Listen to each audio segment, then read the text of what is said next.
امروز خواننده کارمندان تشکیلات اداره‌های گوناگون و ساکنان باخترشهر و حدوکنار نیست چون بخشیده به 25مین سالگرد روز وحدت ملی با تشبث مقامات اجرایی حکومت دولتی ولایت ختلان یک برنامه فرهنگی و فراغتی در نزد یکی از مقدسات ملی نشان دولتی دایر گردیده است و مردم از برنامه فرهنگی کننده شده فرهنگچان ولایت ختلان با هنرمندان نامدار کشور میرقصند و خوشحالی میکنند.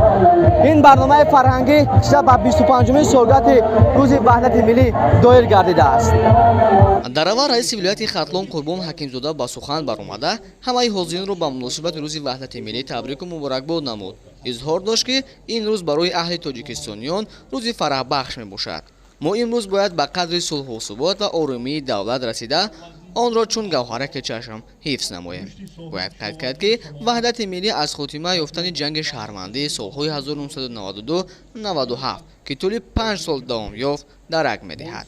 пас аз ба имзо расидани судуршумаи сиқруи сулҳ президенти мамлакати Эмомалӣ Раҳмон рӯзи ҷашни ваҳдати миллиро муқаррар намуд. илова кард раиси вилояти Хатлон зимни баромади хеш.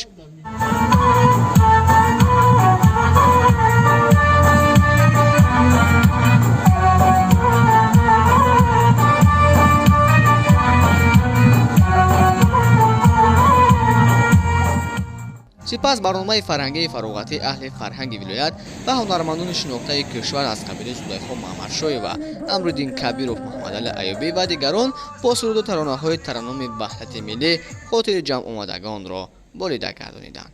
Набиёни Сайдаброр, Фирдавс Умаров, шаҳри Бохтар, Рӯзномаи Хатлон.